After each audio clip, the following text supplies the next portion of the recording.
రాబోయే రోజుల్లో ఈ వార్డు 4వ డివిజన్ని గెలిపించి మా ప్రీతం నాయకులు గిఫ్ట్గా ఇస్తానని మాటిస్తున్నాను అందరికీ.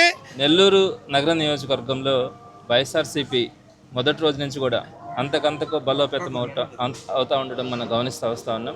మా అధినాయకులు జగన్మోహన్ రెడ్డి గారు ఏ పిలుపునిచ్చినా కూడా నెల్లూరు నగర నియోజకవర్గంలో అద్భుతమైనటువంటి స్పందన కనపడడం, అలానే ఈ కూటమి ప్రభుత్వం చేసినటువంటి అరాచకాలు కానీ వారు చేస్తున్నటువంటి తెలిసి తెలియని పనులతో ప్రజలు ఇబ్బంది పడుతున్నటువంటి బాధల్ని ఎప్పటికప్పుడు ప్రజల దృష్టికి తీసుకెళ్లడం కానీ వాటిని వైఎస్ఆర్సీపీ క్యాడర్తో కలిసి పనిచేయడం ఎప్పుడు కూడా చాలా యాక్టివ్గా నెల్లూరు సిటీలో పనిచేస్తూ వస్తూ ఉంది.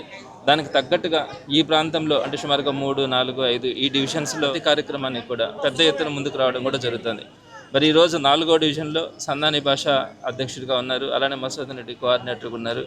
ఇక్కడ ఉన్నటువంటి అంత యువత కానీ మహిళలు కానీ సాధారణ సామాన్య ప్రజలందరూ కూడా వైఎస్ఆర్సీపీ అండగా ఉండడం కూడా జరుగుతుంది. మరి ఈరోజు ఇక్కడ జెండా ఎగరేయడం, వైఎస్ఆర్సీపీ జెండా ఎగరేయడానికి సుమారుగా ఈరోజు 100 మందికి పైగా 200 మంది దాకా కూడా ఈరోజు ఇక్కడికి రావడం కానీ వీరందరి సమక్షంలో ఇక్కడ జెండా ఆవిష్కరణ చేయడం కూడా జరిగింది. తప్పకుండా తెలియజేస్తూ ఉన్నాం, ప్రజలందరూ కూడా మంచికి చోటిస్తారు, మంచి చేస్తున్నటువంటి పార్టీని ప్రోత్సహించడం కూడా జరుగుతుంది. మరి ఈ 4వ డివిజన్లో ఈ చుట్టుపక్కల ఉన్నటువంటి 3, 5 డివిజన్తో సహా అంటే ఈ డివిజన్స్ అన్నింటిలో కూడా రాబోయే రోజుల్లో వైఎస్ఆర్సీపీ గెలవడం కానీ ఇక్కడ ఉన్నటువంటి వైఎస్ఆర్సీపీ రేపు నిలబెట్టబోయే కార్పొరేటర్లను తప్పకుండా గెలిపించుకొని ప్రజలందరికీ కూడా అందుబాటులో ఉండేలాగా వైఎస్ఆర్సీపీ రాబోయే రోజుల్లో కూడా పనిచేస్తానని తెలియజేస్తా ఉన్నాను.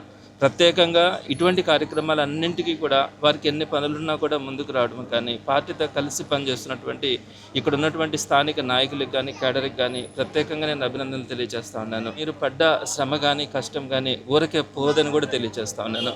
రేపు పొద్దున వైఎస్ఆర్సీపీ అధికారంలోకి వచ్చిన తర్వాత మీ ద్వారానే ఈ ప్రజలందరికీ కూడా మంచి జరిగేటట్టుగా మిమ్మల్ని సముచితమైనటువంటి స్థానంలో ఉంచేటట్టుగా, అదేవిధంగా ఇప్పుడు ప్రతిపక్షంలో ఉన్నా కూడా మీ తరపున ఎవరికైనా కూడా ఇక్కడ ఏదైనా సమస్యలు వచ్చినా కూడా వైఎస్ఆర్సీపీ అంతా కూడా నియోజకవర్గం అంతా కూడా ముందుకు వచ్చి పనిచేస్తుందని మీకు అండగా నిలబడుతుందని కూడా వారందరికీ కూడా స్పష్టంగా తెలియజేస్తూ ఇదే ఇప్పుడు ఏ విధంగా అయితే పనిచేస్తూ ఉన్నారో ఇదే విధంగా ఎలక్షన్స్ దాకా కూడా మనమందరం కలిసి పనిచేయడానికి వాళ్ళందరినీ కూడా నేను పిలుపునిస్తా ఉన్నాను. దీన్ని కట్టడంలో ప్రసాద్ రెడ్డి లాంటి వాళ్ళు కానీ వీరందరూ కూడా నాని భాష అయితే ఇక్కడ మొదటి నుంచి కూడా పార్టీని పటిష్టంగా నిలబెట్టడం కానీ ఏ కార్యకర్తకి సమస్య వచ్చినా స్పందించడం కానీ ఆయన ఉత్సాహంగా కూడా పనిచేయడం కూడా జరుగుతుంది.